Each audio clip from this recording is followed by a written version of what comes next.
we all know, or we all should know, that Tony Bellew is biased. Bias in favor of Anthony Joshua, bias in favor of matchroom fighters in general, and bias in favor of certain DAZN fighters. But what he's saying here about Tyson Fury is a stretch even by Tony Bellew's standards. He's basically claiming that Tyson Fury has avoided Alexander Usyk twice this year. Now, I'll concede that early on in the year, when Usyk was pursuing the undisputed fight with Fury, Fury requested a tune-up fight. He didn't want to go straight in against Usyk. And that's a curious thing for Fury to do, considering the fact that he just fought Deontay Wilder a couple months earlier. It's not like he was coming off a long period of inactivity. So if Usyk is just this middleweight and it's an easy fight, as Fury has been claiming, then why request a tune-up? It doesn't make sense. The only way to make sense of it is if Tyson Fury isn't quite as confident of beating Usyk as he's making himself out to be. So I'll concede that he didn't want to go straight into a Usyk fight earlier on in the year. But more recently, Tony Bellew is now claiming that Tyson Fury is fighting AJ instead of fighting Usyk. He's acting like he's knocked back an opportunity to fight Usyk and he's taking on AJ instead, a guy who's coming off 2 losses. He can't say that. Well, he has said it, but I'm saying from a logical perspective and from just an honesty perspective, that's not an honest statement. Anyway, I'll quote Tony Bellew first before I dissect it a little more. He said, "I don't want to say he doesn't fancy it against Alexander Usyk, but let's be honest, it's not an easy proposition, is it? He's had 2 opportunities now to face Alexander Usyk, and he's knocked them both back. That's not my opinion, that's a fact. For someone who is a so-called middleweight, I don't see what the problem is. You're a middleweight, that's all I hear. Why not just beat the middleweight up? I would if I were you." Okay, so that's what Tony Bellew said. Again, he says it's a fact that Fury has knocked Usyk back twice. No, he hasn't.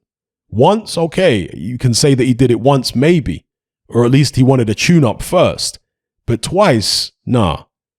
Now, Alexander Usyk, to be fair, Alexander Usyk didn't publicly call out Fury for a fight in December, but neither did Fury publicly call Usyk out for a fight in December prior, as far as I'm aware anyway, correct me if I'm wrong, prior to Usyk doing that press conference where he was speaking to the media, I believe from his country, and the media were asking him about when he's going to fight Tyson Fury. Is it going to be later on this year? And he said, no, it'll probably be next year because I want to spend some time with my family. I've got a few niggles. I need to rest. So early next year, that's when I'll fight Fury. So it's not like Fury called Usyk out publicly before that press conference. No. So it would be a fair, I don't know, criticism, if that's the right word to use, assumption, speculation. That's probably a better word. It would be fair to speculate that Fury was just being an opportunist when he saw that press conference and said, now I'm going to make it look like Usyk is running from me. Because again, Fury never called Usyk out prior to that press conference publicly the way that he has with AJ. With AJ, he said, let's fight. We'll do it in December. Did it all public. But with Usyk, I didn't see him. He might have said something after the fight. He said it was a rubbish heavyweight title fight and all this kind of thing. But he didn't say, Usyk, fight me in December, as far as I'm aware. Okay? But again, Usyk didn't say the same thing about Fury. He never came out publicly and said Fury. He talked about Fury in the post-fight interview, yeah, and at the post-fight press conference. But he didn't name a particular date and say, fight me in this month. No. So I don't see how Tony Bellew has a leg to stand on claiming that Tyson Fury has ducked Usyk here. As far as I can see, neither of them have ducked. Yeah, Tyson Fury never said anything about fighting Usyk in December as far as I am aware, and Usyk never said anything about fighting Fury in December. So they've got a bit of downtime. Tyson Fury goes and fights AJ. I mean, it's what he wanted in the first instance when Usyk was trying to secure the undisputed fight. Fury wanted a tune-up.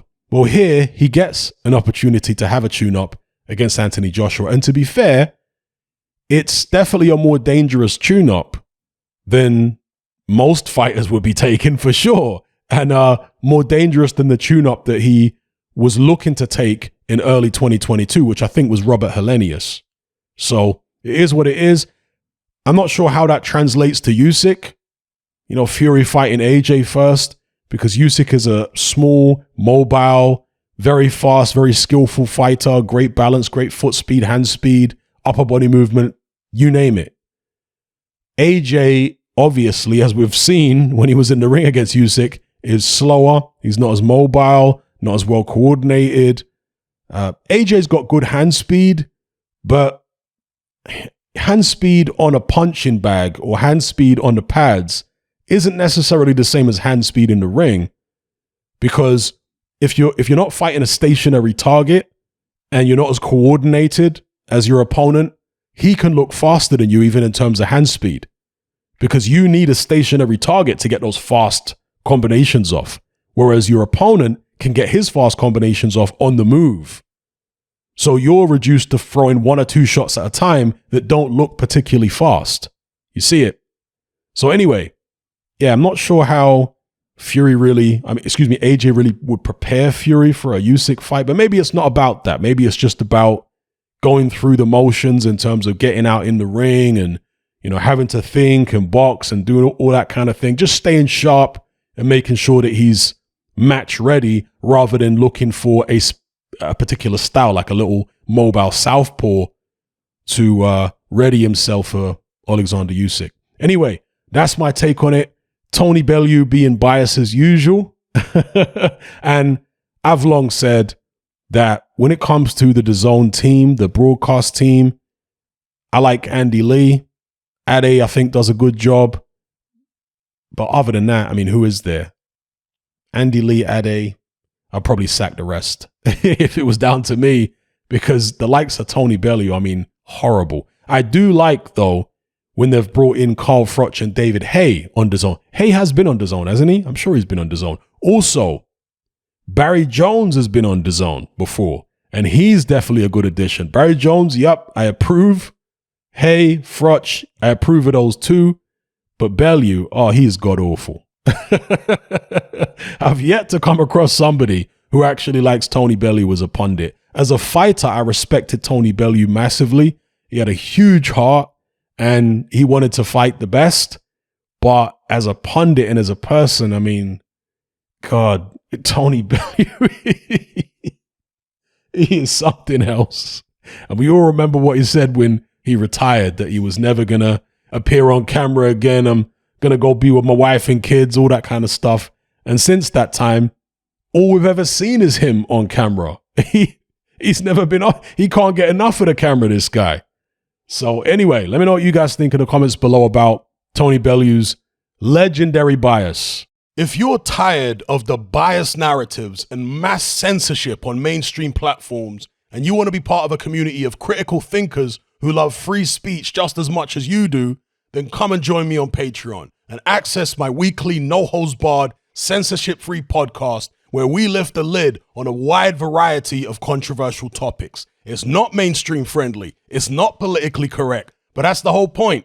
We dare to stand as a beacon of reason against an army of insanity. Just head on over to my Patreon page and select the tier called Hatman Hot Topics. You'll gain access to a minimum of 2 hours of exclusive content every single week, including podcasts, videos, interviews, live stream Q&As, as well as my popular Confessions of a Nightclub Bouncer series. Not to mention a vast back catalog of hundreds of hours of previous episodes. You can listen via the Patreon app with the option to download in high quality MP3. We've also got an Element group where you can come and chat and hang out with myself and other members. Unlike Discord, it has full end-to-end encryption, is decentralized, and is 100% censorship free. You can also send voice notes as well as much larger audio and video files than you can on Discord. So come and sign up on Patreon. There's no contract, there's no commitment, you can cancel at any time, and it's cheaper than a cup of coffee. So I'll see you over there. I'm out.